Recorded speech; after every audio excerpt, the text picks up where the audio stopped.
Assalamualaikum warahmatullahi wabarakatuh. Waalaikumsalam warahmatullahi wabarakatuh. Innalhamdulillah nahmaduhu wa nasta'inuhu wa nastaghfiruh wa na'udzu billahi min shururi anfusina wa min sayyiati a'malina. May yahdihillahu fala mudilla lahu wa may yudlil fala hadiya lahu. Asyhadu an la ilaha illallah wahdahu la syarika lah wa asyhadu anna Muhammadan abduhu wa rasuluh. Ya ayyuhalladzina amanu taqullaha haqqa tuqatih wa la tamutunna illa wa antum muslimun. Ya ayyuhan nasu taqu rabbakumul ladzi khalaqakum min nafsin wahidah wa khalaqa minha zawjaha wa batha minhuma rijalan katsiran wa nisaa'a wattaqullaha alladzi tasaaluna bihi wal arham innallaha kana 'alaikum raqiba. Ya ayyuhalladzina amanu taqullaha wa qulu qawlan sadida yuslih lakum a'malakum wa yaghfir lakum dhunubakum wa may yuti'illaha wa rasulahu faqad faza fawzan 'azima. Fa inna asdaqal hadithi kalamullah wa khairal huda huda Muhammadin sallallahu alaihi wasallam. Syarrul umuri muhdatsatuha wa kullu muhdatsatin bid'ah wa kullu bid'atin dhalalah wa kullu dhalalatin finnar. Amma ba'd. Kita diberikan rezeki oleh Allah. Lihatlah Allah Ta'ala di surat Ghafir atau bisa juga dinamakan juga surat Mukmin ayat ke-13. Allah Ta'ala berfirman, "Huwallazi yuriikum ayatihi wa yunazzilu lakum minas samaa'i rizqan wa ma yatadzakkaru illa may yunib." Artinya Allah surat Ghafir tadi di ayat ke-13. Jadi artinya dialah Allah yang memperlihatkan tanda-tanda kekuasaannya kepadamu. Dan Allah menurunkan rezeki dari mana? Dari langit. Dan tidaklah orang yang mendapatkan pelajaran kecuali hanya orang-orang yang kembali. Ini yang senantiasa berzikir dan ingat kepada Allah. Al-Imam Ibnu Katsir rahimahullahu taala ketika menafsirkan ini, apa yang dimaksud dengan wa yunazzilu lakum minas samaa'i rizqan, yang Allah turunkan dari langit berupa rezeki, maksudnya adalah hujan. Jadi hujan termasuk rezeki dari Allah. Jadi walaupun keadaan kita mungkin ekonomi yang pas-pasan, terkena dampak Covid, PPKM lah apalah, walaupun kita lihat zahirnya rezeki dagangan sedekah lagi, orang dilarang lewat. Jangan pernah kita berpikir uang rezeki hanya sekedar faktor uang. Turunnya hujan saat ini adalah rezeki yang Allah berikan. Jadi kalau turun hujan, dah hilangkan rasa keluar hujan lagi. Cukup katakan apa? Allahumma shayyiban nafi'an. Ya Allah, turunkanlah hujan yang memberi keberkahan. Dan juga di pagi ini adalah waktu yang sangat berkah, penuh keberkahan. Sehingga Nabi Shallallahu Alaihi Wasallam mendoakan umatnya yang memanfaatkan pagi hari dengan aktivitas yang bermanfaat, baik dalam masalah dunia apalagi dalam masalah akhirat. Termasuk ini menuntut ilmu, termasuk salah satu kebaikan keberkahan hidup kita. Menuntut ilmu yang mungkin sudah maklum lah hadisnya, man salaka thariqan yaltamisu fihi ilman sahalallahu lahu thariqan ilal jannah. Barang siapa yang melangkah menuntut ilmu, maka Allah akan memudahkan jalannya menuju surga. Apalagi di pagi hari, Nabi Muhammad doanya di pagi hari apa untuk umatnya? Allahumma barik ummati fi bukuriha. Ya Allah, berikanlah keberkahan bagi umatku di pagi hari mereka. Masya Allah, ini nikmat luar biasa saat ini. Kita menuntut ilmu, Allah kasih rezeki hujan. Terus apalagi pagi hari kita sudah manfaatkan untuk hal-hal yang memberikan kenikmatan. Sehingga jangan pernah kita lalai dengan nikmat Allah ini. Senantiasa kita berdoa kepada Allah agar nikmat ini jangan sampai terlepas dari diri kita. Sehingga Nabi Shallallahu Alaihi Wasallam dalam salah satu doanya mengajarkan kepada kita bagaimana nikmat itu senantiasa melekat dalam diri kita. Dan Allah jauhkan kita dari segala macam musibah, terutama musibah yang paling nenas itu apa? Allah tiba-tiba cabut nikmat tersebut, digantikan dengan azab yang datang tiba-tiba. Alhamdulillah, kan gak enak kan? Lagi enak-enak tidur, bangun tidur ternyata udah banjir. Aduh, udah kan? itu kan termasuk azab yang datang tiba-tiba. Lagi enak-enak punya motor baru, jalannya bolong depan, nyungsep, motornya rusak, aduh itu kan azab yang tiba-tiba ya. Makanya salah satu penjagaan diri kita ikhtiar dengan doa. Salah satu doa Nabi, ya, kalau misalnya Bapak nanti bisa lihat di buku doa Win Ustaz Yazid ada, buku doa Win Isnu Muslim ada doa ini, atau searching di internet ada. Itu doanya Allahumma inni a'udzubika min zawali ni'matika wa tahawuli afiyatika wa fujaati niqmatika wa jami'i sakhatika. Ya, kalau pengen lihat lagi nanti pulang ke rumah silakan buka buku doa wirid atau Isnu Muslim, itu ada doanya. Doa berlindung dari diangkatnya nikmat dan agar nikmat senantiasa ada dalam diri kita. Artinya Allahumma inni a'udzubika min zawali ni'matika. Ya Allah, aku berlindung kepada dirimu dari apa? Terangkatnya nikmatmu.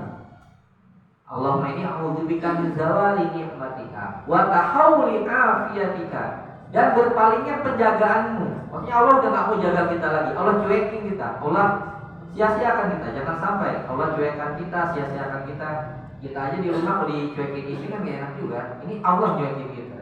Wa tahawuli afiyatika, berpalingnya penjagaan Allah dari diri kita. Wa fujaati niqmatika, datangnya azab secara tiba-tiba. Wa fujaati niqmatika. Beda tadi nikmat itu artinya nikmat. Ini ainnya diganti qaf, niqmah beda lagi artinya. Niqmah itu artinya azab yang datang tiba-tiba. Wa fujaati niqmatika, datangnya azab secara tiba-tiba. Wa jami'i sakhatika, dan segala sesuatu yang membuat engkau marah wahai Allah. Nah, kalau bisa nanti pulang rumah jangan cek apakah itu. Apalagi sekarang musim penghujan, kita tinggal di daerah Bekasi, tahu sendirilah Bekasi Tambun yang tahun selalu katanya ada banjir. Mungkin ini salah satu penjagaan kita jangan sampai kena banjir lagi. Perbanyak itu doa. Allahumma inni a'udzubika min zawali ni'matika wa tahawuli afiyatika wa fujaati niqmatika wa jami'i sakhatika. Ya, itulah mukadimah kita.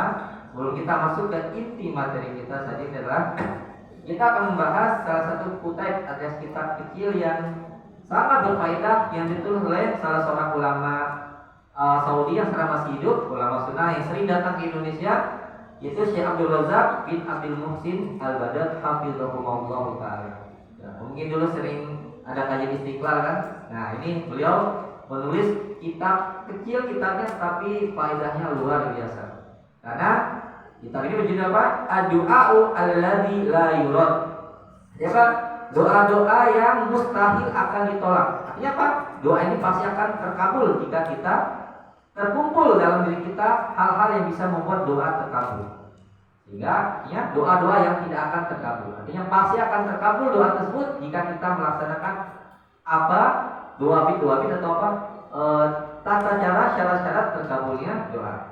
Ya, Syekh Abdul Razak bin Abdul Muhsin dalam kitabnya yang kecil ini menjelaskan apa saja sih yang akan membuat doa kita terkabul.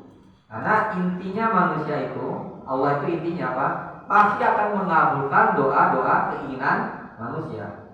Ya, di surat Ibrahim Allah Ta'ala berfirman, wa atakum min kulli ma sa'altumuh wa in ta'uddu ni'matallahi la tuhsuha inna insana ladzalumun kafar.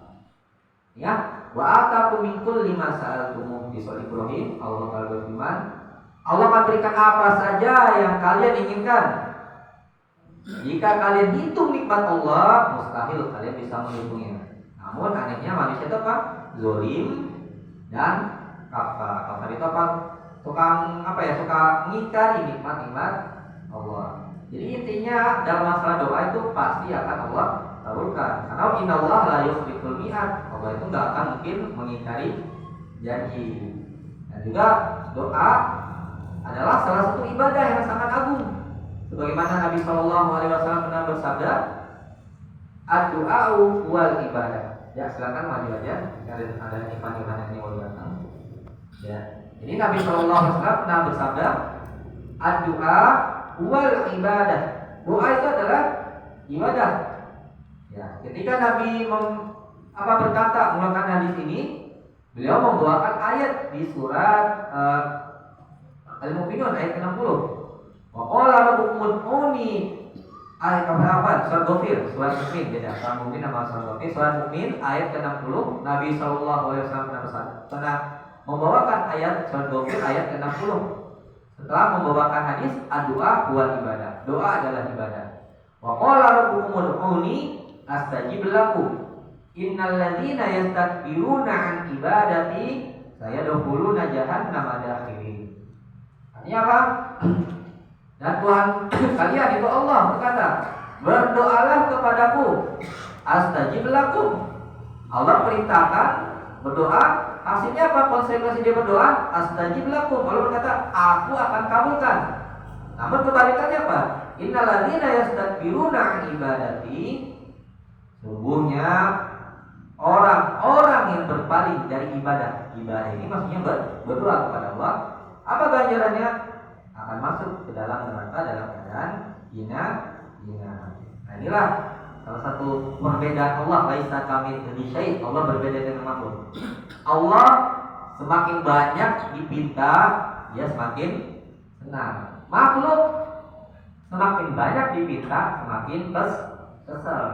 Saya yakin sedermawan apapun manusia di muka bumi, kalau kita punya hajat kebutuhan, mungkin sekali dua kali kita minta, dia mungkin masih mau menerima kan. Tapi kalau berkali-kali, bahkan setiap detik, Pak minta, Pak minta.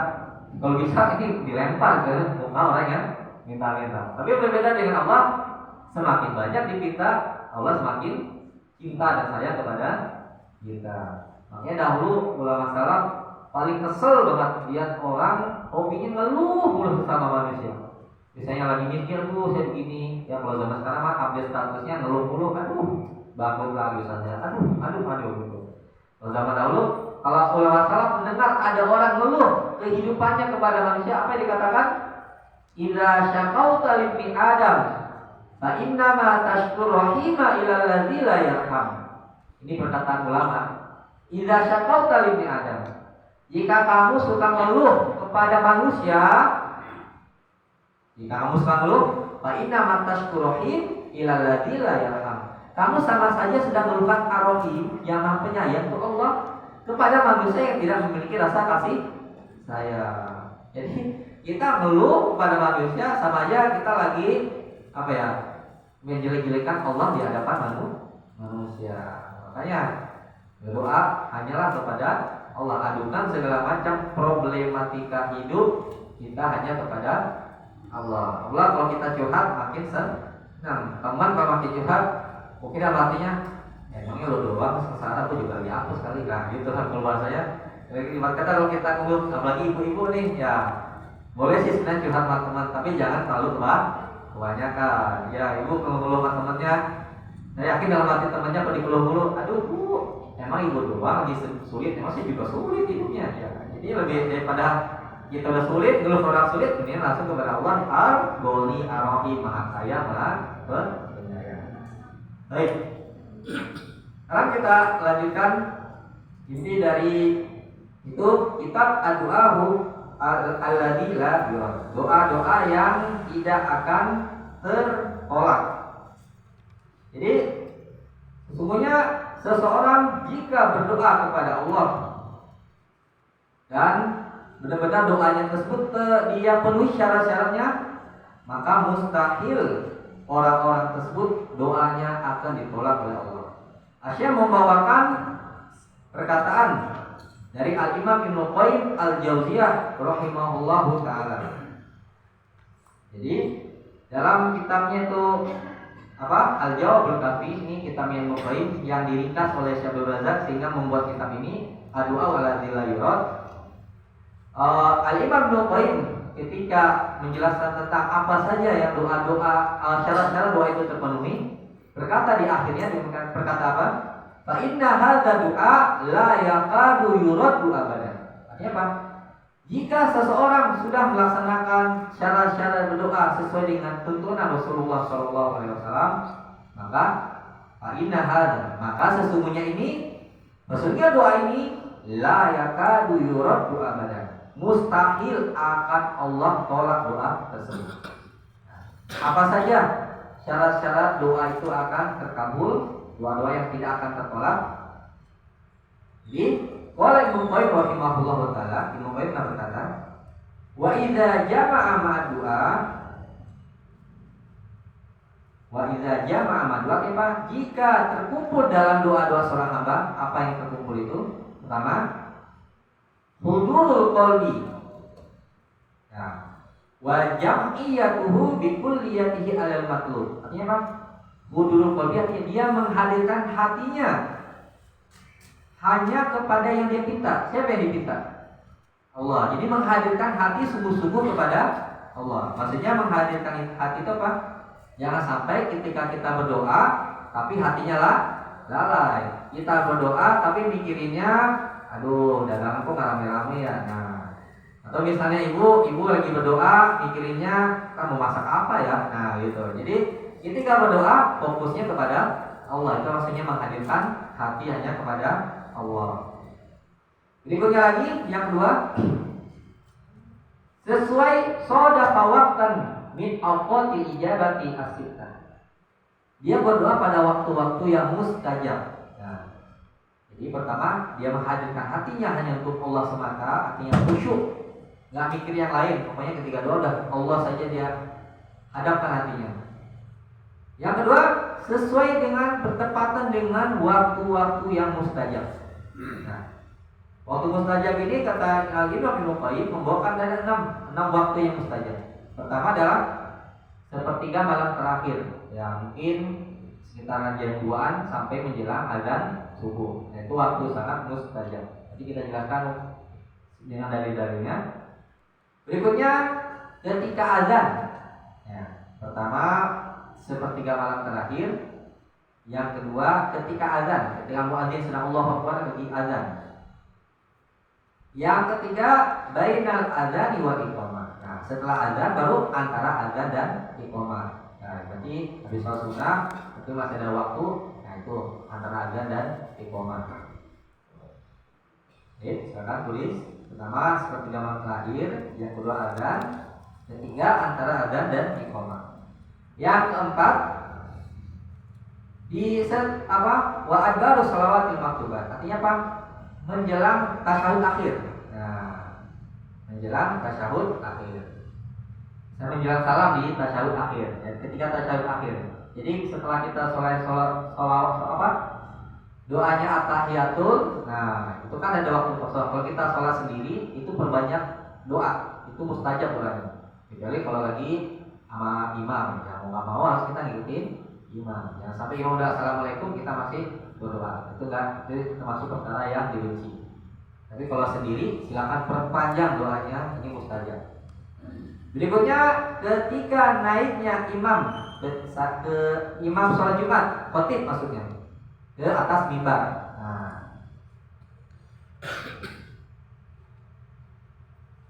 ya, dari imam naik ke mimbar sekitar khutbah Jumat sampai sholat selesai pada waktu tersebut.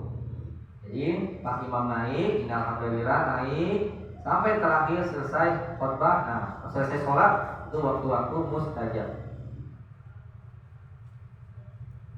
Yang terakhir yang keenam, pada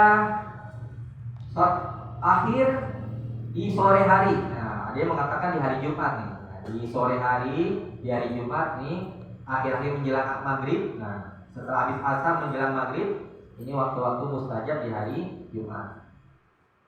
Nah, itu 6 waktu yang mustajab untuk dikabulkan doa. Sekarang yang ketiga, syarat pertama kita sudah menghadirkan hati kepada Allah, khusyuk. Yang kedua, doa kita pas di waktu-waktu yang mustajab. Yang ketiga adalah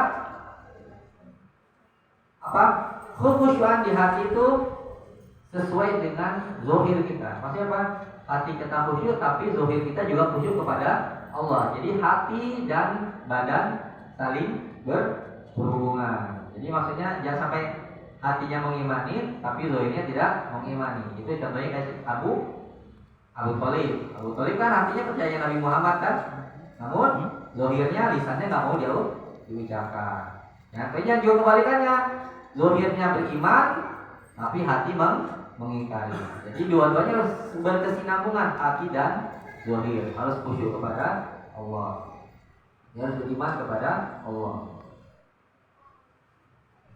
Jadi khusyuk hati harus sesuai juga dengan zahir amal kita yang terlihat. Sekarang 1, 2, 3. Yang keempat adalah menghadap kiblat. Nah, berdoa menghadap kiblat. Sudah? Ya, menghadap kiblat juga termasuk syarat-syarat waktu di mustajab, syarat-syarat doa itu di mustajab, dikabulkan. Setelah menghadap kiblat dalam keadaan bersuci.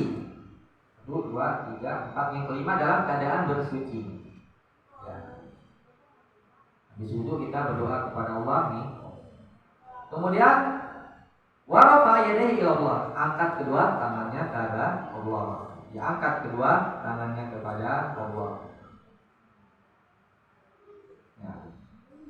Iya Pak, hatinya khusyuk pada Allah sesuai waktu yang mustajab, hati dan zahir sama-sama sesuai, khusyuk juga pada Allah. Yang keempat menghadap kiblat. Setelah itu bersuci, angkat kedua tangannya kepada Allah. Nah, kalau udah itu semua, baru kita mulai berdoa. Tapi namanya berdoa itu nggak boleh langsung kita, ya Allah, kalau saya begini begitu enggak. Harus ada yang mukadimah dulu. Mukadimah berdoa apa yang ketujuh ini?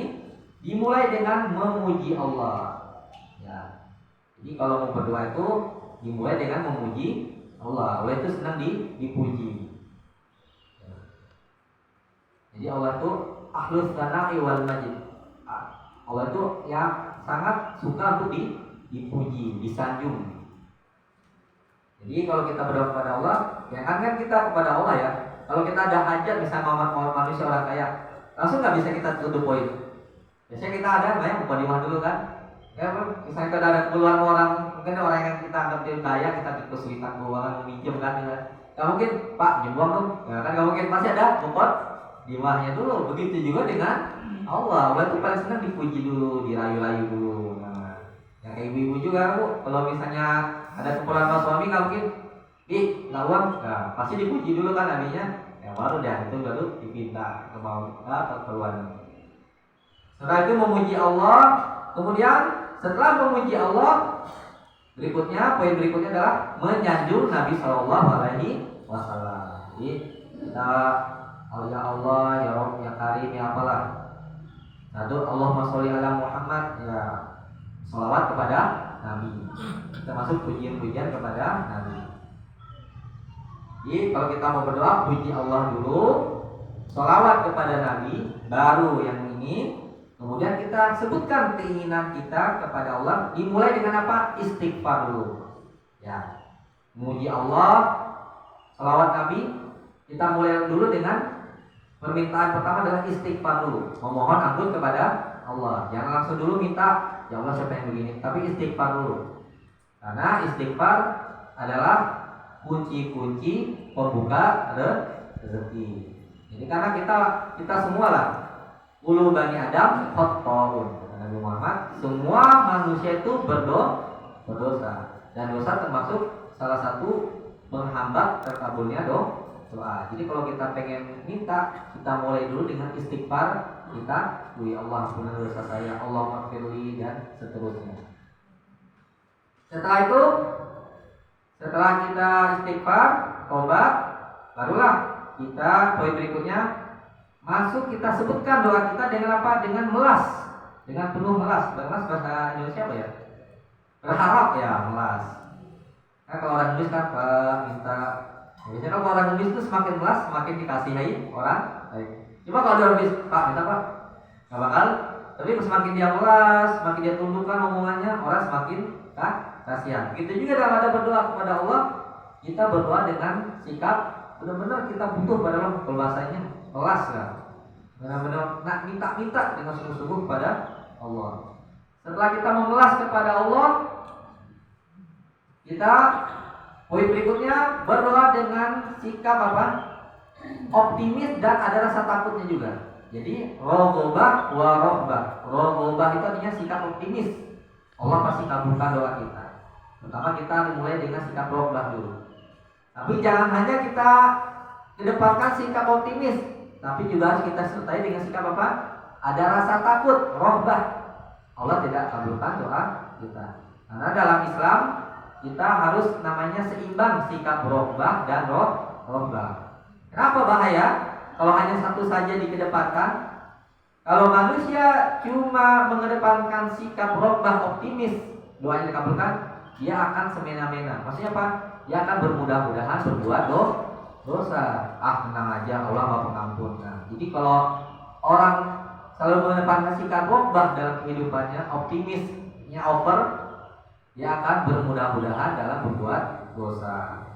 Tapi kebalikannya, kalau orang yang dikedepankan sikap rohbah, artinya hanya takut saja kepada Allah, dia akan menjadi sosok yang pesimis. Ya. Nah, dua perkara ini sangat Allah benci. Terlalu optimis berlebih-lebihan sehingga menyepelekan dosa, Allah tidak suka. Tapi Allah juga tidak suka orang yang terlalu ketakutan berlebihan sehingga dia menganggap Allah tidak akan mungkin mengabulkan doanya. Jadi dua ini kita ada. Ini kata ulama, robbah dan robah itu laksana dua sayap burung. Satu saja hilang, tidak akan mungkin burung itu akan terbang. Nah, berikutnya setelah kita berdoa dengan rasa optimis dan rasa takut, kita lanjutkan lagi poin berikutnya. Baru kita tawasul kepada Allah dengan nama dan sifat-sifatnya. Nah, ya, dimulai doa itu apa? Kalau bisa kita doa dengan tawasul nama-nama Allah. Ya, nama Allah itu 99 kan, tapi sebenarnya yang ada nama Allah itu yang ditampakkan 99. Tapi yang sohinya nama Allah itu berapa? Tidak terhingga. Jadi yang dinampakkan kepala kita cuma 99 saja. Sebenarnya banyak nama Allah, Asmaul Husna Allah itu tidak terbatas 99. Tapi nama Allah itu banyak sekali. Kita tidak bisa mengetahuinya. Jadi contohnya, misalnya kalau kita lagi kesulitan keuangan, ya Allah, ya Razak, ya Ghani, banyaklah. Kita lagi misalnya lagi sakit. Nah, sekarang di zamannya pandemi ya, dikit-dikit sakit kalau udah ketakutan. Padahal kita gak usah takut. Allah apa namanya Pak? Asy-Syafi. Allahumma rabban nas adhibil ba'sa washfi anta syafi. Allah Maha penyembuh. Atau misalnya juga kita nggak nikah udah lama nggak memiliki keturunan, ada nama Allah Al-Wahhab. Ya, Al-Wahhab ini adalah nama Allah yang dipakai oleh Nabi Zakaria, Nabi Ibrahim yang sudah tua nggak punya anak, tapi udah Rabbi habli min ladunka dzurriyyatan thayyibah innaka antal wahhab. Ya, doa Nabi Zakaria, ya Allah berikanlah kepada kami keturunan yang baik sehingga Engkau yang Maha Pemberi anugerah. Banyak doa-doa dari nama-nama Allah. Kita kesulitan kehidupan, ya Fattah. Nah, itu Fattah juga nama Allah. Fattah itu artinya Maha Pembuka. Jadi membuka itu siapa? Membuka kesulitan sehingga menjadi kemudahan. Jadi salah satu nikmat kalau kita paham asma wa sifat, kita ketika terkena musibah atau sesuatu yang kita suka, kita bisa minta Allah yang sesuai dengan namanya. Kalau misalnya ada adik-adik kan lagi mau ujian sulit belajar, bisa minta dengan nama Al-Alim, ya Allah Maha mengetahui. Pokoknya kalau kan kita bahas nama Allah kayaknya nggak bakal cukup waktu ini. Nah, terakhir bagaimana agar doa ini terkabulkan? Kita iringi doa itu dengan memberikan sedekah. Sedekah. Ya, jadi sedekah itu tidak harus menunggu kita kaya. Karena kalau yang kaya itu zakat. Kalau zakat kan ya ada nisab awalnya, berarti harus mampu. Tapi kalau sedekah tidak harus menunggu kita jadi orang yang kaya. Apapun kondisi kehidupan kita, rezeki kita, keuangan kita, tidak ada namanya alasan untuk tidak bersedekah. Tapi kalau zakat baru sesuai dengan kemampuan. Itulah nikmatnya agama Islam. Selain syahadat dan sholat, rukun Islam berikutnya dilaksanakan sesuai dengan kemampuan manusia, tidak ada masalah. Tapi kalau syahadat dan sholat maupun apapun keadaan harus dilaksanakan. Ya, sekarang kita akan jelaskan apa yang dimaksud dengan poin-poin yang tadi. Yang pertama adalah hudurul qalbi wa ijtima'u 'alal matlub. Artinya dia menghadirkan hatinya. Maksudnya apa? Dia tidak lalai ketika berdoa kepada Allah. Jadi ketika kita berdoa kita harus yakin kita hadirkan hati kita kepada Allah. Karena Nabi Muhammad SAW dalam salah satu hadis yang dikatakan Imam At-Tirmidzi dan lainnya pernah bersabda tentang bagaimana keyakinan itu adalah salah satu faktor terkabulnya doa. Jadi Nabi Muhammad pernah bersabda, "Ud'ullaha wa antum muqinuna bil ijabah wa'lamu annallaha la yastajibu du'aan min qalbin ghafilin lahin." Artinya, berdoalah, mintalah kepada Allah wa antum muqinuna bil ijabah. Kalian semua yakin doa kalian akan dikabulkan. Ketahuilah Allah tidak akan mengabulkan doa orang yang hatinya lalai, orang yang gofil, lahin artinya sama, lalai. Jadi kalau dalam bahasanya wujuduhu keadaminya, ya. Badannya ada, tapi hatinya ada, tapi nggak tahu kemana. Jadi doanya kepada Allah, tapi hatinya kemana? Itu nggak akan Allah kabulkan doa-doa seperti itu.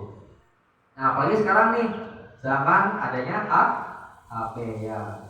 Setiap detik hidup kita tidak lepas dari HP kan. Bangun tidur cek dulu status, cek dulu WA. Mau tidur lagi cek WA. Dan bukan dari bangun tidur sampai tidur lagi HP terus jadi kita pegang. Tapi kalau misalnya megang HP-nya untuk belajar banyak banget nggak masalah. Tapi realita yang ada kita lihat sekarang HP lebih banyak bermanfaat atau untuk mudarat?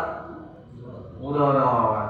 Ibu-ibu banyak kan apa ujung-ujungnya gibah misalnya, atau anak-anak muda HP ujung-ujungnya main game. Nah ini termasuk salah satu perkara-perkara dengan HP ini akan melalaikan hati kita. Kita lihat dahulu ulama salaf kita, salah satunya Umar bin Abdul Aziz rahimahullah taala, salah seorang ulama besar kita, pemimpin umat Islam kita zaman dulu yang sangat adil, pernah melihat seseorang ketika dia berdoa tangannya mainin pasir atau kerikil. Jadi dia doa ya Allah, atau mungkin kalau kita sekarang berdoa ya Allah gini-gini ya. Ketika lihat ada orang berdoa tapi tangannya geratak resuk. Nah, zaman dulu kan pada pasir kan banyak pasir gini-gini, tetap. Mungkin zaman kita sekarang pas lagi sholat Jumat main HP gini-gini ya.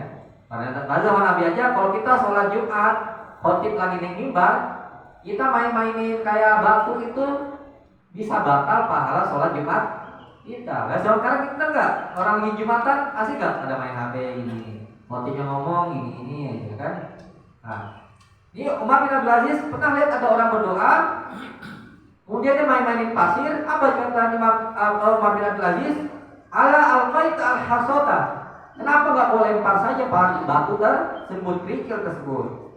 Dan engkau akhlasta ilallahi doa, dan engkau mengikhlaskan ibadah doamu hanya kepada Allah. Makanya kalau kita lagi berdoa, kalau bisa HP-nya jauhinya sampai kita ya Allah, ya Rahman, ya Rahim. Artinya sia-sialah doa kita tersebut. Dan alhamdulillah sekarang di Saudi, di Masjidil Haram, pemerintah Saudi sudah melarang namanya jamaah haji untuk selfie foto-foto di Masjidil Haram. Ya, itu juga termasuk lagi masa di Masjidil Haram lagi berdoa selfie kan. Nah, itu juga termasuk perkara-perkara yang melalaikan kita, hati kita untuk berdoa kepada Allah. Kita sibuk dengan perkara-perkara yang lain. Kemudian perkara kedua adalah mencari waktu-waktu yang mustajab. Ya, jadi ada 6 perkara waktu-waktu yang mustajab. Yang pertama kita bahas secara ringkas. Yang pertama adalah sepertiga malam terakhir. Ya, menjelang mungkin kalau habis jam 1 sampai menjelang waktu subuh. Ya, ini waktu yang mustajab sekali. Karena mustajabnya apa? Sangat mustajab. Allah langsung turun ke langit dunia. Sebagaimana Nabi Muhammad SAW dalam hadis riwayat Imam Bukhari Muslim, tapi ini hadis sahih banget, Bukhari Muslim. Pernah berkata, yanzilu rabbuna kulla lailatin ila samai dunya hina yabqa thuluthul lailil akhir. Tuhan kita itu Allah turun ke langit dunia sepertiga malam terakhir. Ayakul, maka Allah pun berkata apa? Man yad'uni fa'astajibalah. Barang siapa yang berdoa kepadaku, kata Allah, maka aku akan kabulkan doanya. Wa man yas'aluni fa'u'tiyahu. Siapa yang minta kepadaku, maka akan aku berikan yang dia inginkan. Wa man yastaghfiruni. Barang siapa yang istighfar minta ampun kepadaku, ma'aghfirullah, maka aku akan ampuni dosanya. Jadi kita harus yakini Allah turun sepertiga malam terakhir. Tapi bagaimana caranya Allah turun? Kita kembali berkata wallahu a'lam fa'alul lima yurid. Allah mengerjakan sesuatu sesuai dengan apa yang Dia mau. Wala la yus'alu amma yaf'alu wa hum yus'alun. Jadi Allah berkata di surat Al-Quran, Allah tidak akan ditanyakan apa yang Dia kerjakan, tapi kita lah yang akan nanti ditanya tentang mengapa kita begini begitu. Kita kalau kita memahami asma wa sifat Allah, kita nggak boleh kenapa sih Allah turun ke langit dunia, kenapa Allah tidak. Karena konsepnya apa?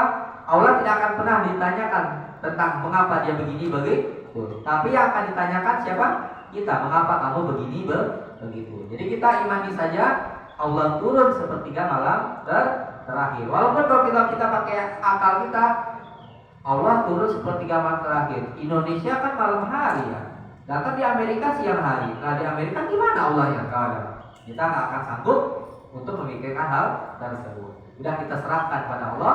Allah begini begitu. Tapi kita ingin firman Allah secara buruk. Fa'alul lima yurid. Allah mau ngapain aja sesuai dengan Dia inginkan. Jadi sepertiga malam terakhir manfaatkan untuk minta dan berdoa kepada Allah.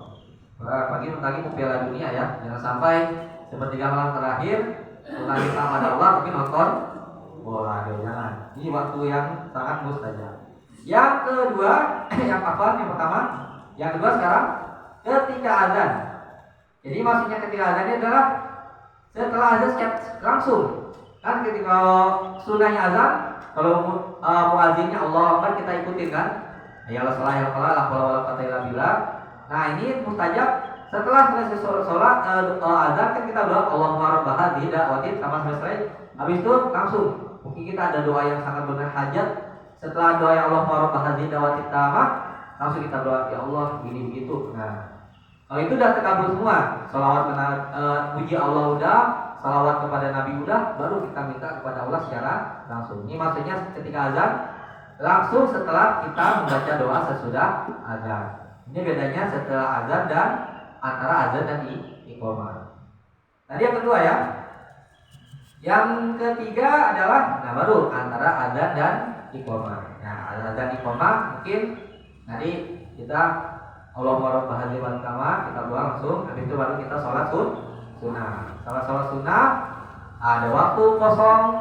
Ya biasanya alhamdulillah kalau masjid-masjid ikhwan ya yang sunnah biasanya waktunya panjang. Ya itu kita bisa manfaatkan untuk berdoa kepada Allah. Tapi kalau masjidnya di kampung rata-rata mepet kan ya, itu nggak bisa ya. Kita ya fleksibel aja.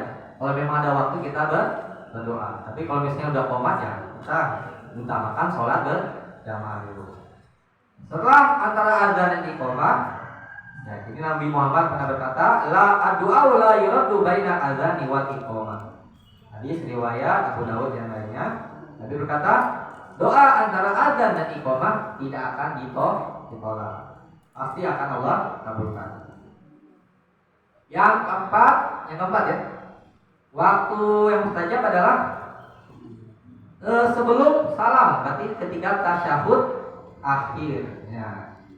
Nah, termasuk ini banyak kesalahan orang. Emang sujud itu waktu mustajab doa. Tapi termasuk kesalahan apa? Mengkhususkan sujud terakhir untuk berdoa. Nah, ini bukan termasuk perkara sunnah. Maka bagi ulama mengatakan bid'ah. Jadi kalau bisa kita kalau mau doa ketika sujud, semua sujud kita pakai untuk berdoa. Jangan hanya kita khususkan sujud terakhir sehingga kita lamakan sujud terakhir. Nggak boleh. Yang sunnahnya itu adalah ketika mendekati salam. Nah, kalau kita misal sholat malam, misalnya tahajud atau sholat sunnah, kita waktunya panjang. Nah, asalnya ketika kita tasyahud selesai kita minta doa dari berlindung dari Dajjal, Tapi doa Nabi itu Allahumma inni a'udzubika minal ma'sami wal maghrib kan. Itu yang terakhir yang diajar Nabi. Nah, itu ada waktu kosong sebelum assalamualaikum. Nah, itu boleh kita berdoa kepada Allah. Silakan doa apa saja. Yang lebih utama kita berdoa dengan doa-doa yang diajarkan oleh Rasulullah Shallallahu Alaihi Wasallam. Jadi kalau Bapak punya peluang waktu tuh buku doa wirid, Hisnul Muslim itu banyak hafalin aja. Itu semua problematika hidup kita semua sudah ada di doa-doa tersebut. Jadi lagi kesulitan hidup apa?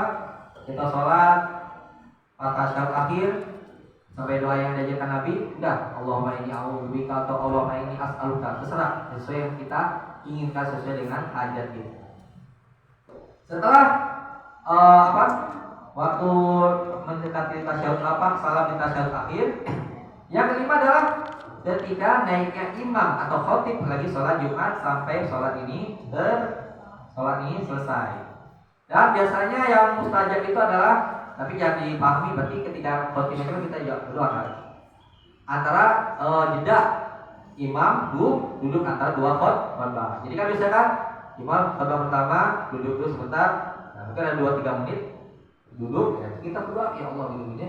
Imam lagi kita selesaikan doa kepada kita. Nah, itulah waktu yang mustajab juga untuk berdoa kepada Allah. Berikutnya yang terakhir adalah akhir saat ba'dal asar. Di akhir waktu asar. Nah, kalau para ulama menjelaskan waktu asar ini kapan? Ketika hari Jumat. Ya, ini semua diambil pendapat ulama dari hadis sallallahu alaihi wasallam yang diriwayatkan Imam Abu Daud. Nabi sallallahu alaihi wasallam pernah bersabda, "Yaumul Jumu'ati tinta asyrata sa'atan. La yujadu muslimun yas'alullah syai'an illa ata'atahullahu faltamisuha akhir sa'atin ba'dal asar." Jadi kata Nabi Muhammad, di hari Jumat terdapat 12 waktu. Nah, tidaklah seseorang muslim meminta kepada Allah kecuali akan Allah kabulkan doanya tersebut jika dia berdoa pada waktu tersebut. Kapan kata Nabi? Faltamisuha akhir sa'atin ba'dal asar. Carilah waktu tersebut kapan? Mendekati pas asar atau mendekati waktu maghrib. Nah, itu adalah waktu-waktu yang sangat dimustajab untuk kita berdoa kepada Allah. Itulah 6 poin waktu-waktu yang sesuai yang mustajab untuk kita berdoa kepada Allah. Berikutnya, karena kita perkara yang ketiga, setelah kita di pertama hadirkan hati, bantu mustajab, khusyul qalbi, ya, hati kita tunduk kepada Allah dengan penuh kehinaan. Nah, jadi kita hinakan hati kita, diri kita kepada Allah. Ini yang poin yang ketiga. Jadi termasuk adab dalam berdoa itu apa? Sehingga hati kita khusyuk kepada Allah adalah kita berdoa dalam keadaan suara yang lirih. Terus suara yang lirih. Jadi nggak terlalu tinggi, nggak jauh. Nah, jadi kita berdoa kepada Allah dengan suara yang lirih. Ini diambil dari firman Allah di surah Al-A'raf ayat 55. Ud'u rabbakum tadarru'an wa khufyah innahu la yuhibbul mu'tadin. Ya, surah Al-A'raf ayat 55 ini adalah dalil tentang kalau berdoa itu dengan suara yang lirih, yang pelan. Berdoalah kepada Tuhanmu dengan tunduk dan khufyah. Khufyah itu artinya bukan kopiah ya, khufyah itu artinya suara-suara yang samar-samar. Nah, pelan-pelan suara yang samar-samar. Sesungguhnya Allah tidak mencintai orang-orang yang berlebihan. Sehingga para ulama ketika akhir ayat innahu la yuhibbul mu'tadin, jadi Allah perintahkan kita doa dengan tunduk dan suara yang lirih. Dan Allah akhiri ayat ini dengan apa? Innahu la yuhibbul mu'tadin, Allah tidak menyukai orang yang berlebihan. Kata ulama apa? Termasuk orang yang berlebihan adalah ketika dia berdoa, ia angkat suaranya seperti ya Allah gini-gini. Ya, sampai suara kedengaran semua orang. Emang ada doa yang suara kencang, tapi misalnya lagi sholat istisqa kan, itu kan kencang, itu kan jadi perbedaan. Tapi selain itu asli dari doa adalah dengan suara yang lirih. Sehingga Nabi Muhammad SAW pernah suatu ketika mendengarkan sahabat-sahabatnya lagi doa dan zikir itu kenceng-kenceng sampai berisik banget itu. Jadi yang udah begini, ya Allah saya pengen kaya, yang pengen saya pengen punya anak. Jadi suaranya itu sampai beradu-adu. Ya, ketika itu kan Nabi Muhammad kan rumahnya dekat Masjid Nabawi kan, sampai terdengar di rumah Nabi. Nabi senang nggak kayak gitu? Nabi keluar rumah mendengar orang-orang doa dengan ribut. Nabi keluar rumah dan berkata apa? Ayuhan nas, irba'u ala anfusikum. Wahai manusia sekalian, kasihanilah diri-diri kalian, kata Nabi Muhammad ketika mendengar sahabat-sahabatnya doa dengan suara yang kencang. Innakum laisa tad'una asamma wala ghaiban. Kalian semua sesungguhnya tidak berdoa kepada summa itu apa? Sesuatu yang budak, yang tuli, wala ghaiban itu sesuatu yang enggak ada. Innakum tad'una sami'an qariban wa huwa ma'akum. Sesungguhnya kalian semua itu berdoa kepada apa? Sami'an, Allah yang Maha mendengar, qariban, Allah yang Maha dekat, dan Dia akan senantiasa bersama kalian. Maksudnya apa? Allah itu bersama kita, mengawasi diri kita, mendengar doa kita dan senantiasa mengijabahkan doa-doa kita. Jadi inti dalam berdoa adalah kita berdoa dengan suara yang apa? Diri, jangan suara yang kencang sampai-sampai memekakan telinga atau ganggu orang lain. Karena perkara keempat adalah menghadap kiblat ketika berdoa. Terdapat beberapa hadis yang sahih, Nabi Shallallahu Alaihi Wasallam pernah berdoa menghadap kiblat, terutama ketika perang Badar. Nah, perang Badar ini adalah perang pertama Shallallahu Alaihi Wasallam. Kita lihat perang Badar itu kaum muslimin 300, kaum kafir 1000. Nah, sebenarnya Nabi Muhammad itu udah ketar-ketir juga. Gimana mungkin ya bisa mengalahkan pasukan kafir? Pasukan musyrik itu baru pertama kali perang, udah jumlah sedikit, perlengkapan senjata nggak sedikit pula, hewan kurungan sedikit, kafir perlengkapannya banyak, orangnya banyak, kuat-kuat. Ini sahabat jarang perang malah. Maksudnya masih amatiran peperangan mereka.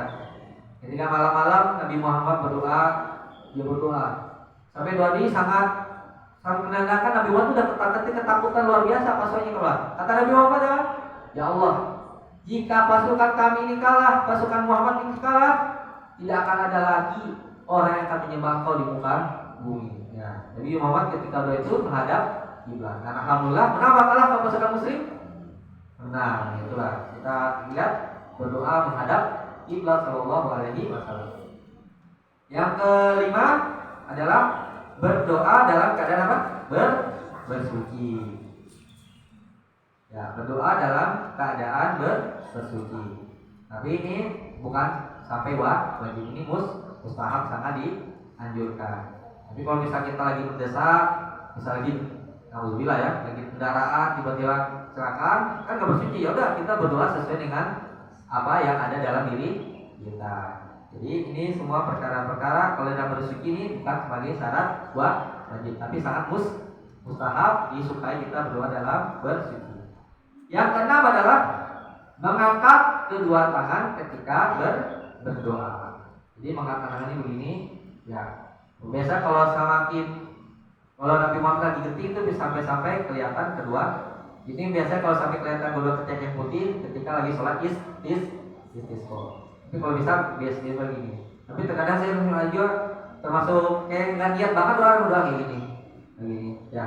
Jadi kalau kita berdoa harus kita tunjukkan kita lagi utuh. Terkadang kalau ada orang begini dan begini ya, kalau bisa begini kan, kalau ulama tapak tangan menghadap wajah, ininya di hadapan ke depan. Ini masuk adab-adab kita dalam berdoa. Jangan sampai kita berdoa kayak orang nggak butuh. Ya. Berikutnya,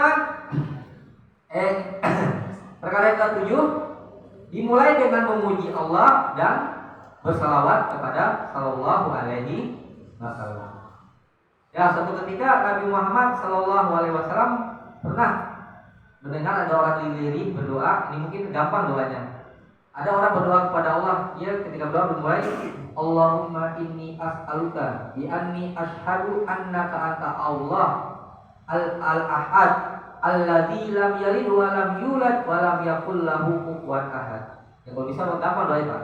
Allahumma inni as'aluka bi anni asyhadu annaka anta Allah al-ahad alladzi lam yalid wa lam yulad wa lam yakul lahu kufuwan ahad. Artinya bahasa Indonesia, ya Allah, aku bersaksi sesungguhnya Engkau adalah al-ahad, yang maha satu, yang mana tidak melahirkan maupun dilahirkan.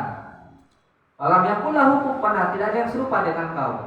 Kata Nabi Muhammad setelah mendengar orang yang berdoa, siapa saja yang berdoa memulai memuji Allah dengan doa ini, maka mustahil bagi Allah untuk menolak doanya. Pasti akan Allah kabulkan. Jadi kalau bisa tadi sama kan? Allahumma inni as'aluka bi anni asyhadu annaka anta Allah. Al-ahad alladzi lam yalid wa lam yulad wa lam yakul lahu kufuwan ahad. Jadi kalau kita mau berdoa malam hari, dimulai dengan itu, setelah itu langsung salawat kepada Sallallahu alaihi wasallam. Salawat ini yang bagusnya salawat Ibrahimiyah ya. Allahumma sholli ala Muhammad wa ala ali Muhammad kama sholaita ala Ibrahim wa ala ali Ibrahim dan seterusnya. Yang ke-8, dimulai dengan setelah memuji Allah, salawat pada Nabi, kita mulai dulu dan kita sebut keinginan kita dengan tobat. Ya. Karena tobat termasuk menghapus dosa, dan dosa adalah sarana-sarana yang dapat mencegah terkabulnya doa. Maka salah seorang ulama salaf, masya Allah, ini perkataan ulama salaf ini benar-benar membujang jiwa kita, menyadarkan diri kita. Salah seorang ulama salaf pernah berkata, la tastabti anna al-ijabata idza da'auta wa qad sadatta turuqaha bidzunubi. Jadi apa? Jangan kalian pernah menganggap, wah doa saya kan dikabulin sih, kok doa saya lambat banget dikabulkan. Bukan doanya yang lambat, tapi sesungguhnya kau telah menutup terkabulnya doa dengan apa? Dengan dosa-dosa yang kau kerjakan. Maka dimulai dengan istighfar, kita berdoa. Di surat apa? Nuh, Nabi Muhammad Allah Ta'ala berfirman, "Faqultu astaghfiru rabbakum innahu kana ghaffara yursilis sama 'alaikum bidororo wa yumdidukum bi amwali wa banina wa yaj'al lakum bi bani wa bani wa yaj'al lakum anhara." Jadi faqul tastaghfiru rabbakum, maka istighfarlah kepada Tuhanmu, sesungguhnya Tuhanmu Maha Pengampun. Setelah istighfar Allah lanjutkan, Allah akan turunkan dari langit hujan air. Kemudian anak akan Allah banyakkan anak, dan Allah akan berikan sungai-sungai, maksudnya sebagai mata kehidupan, sumber air kehidupan. Jadi kata ulama apa?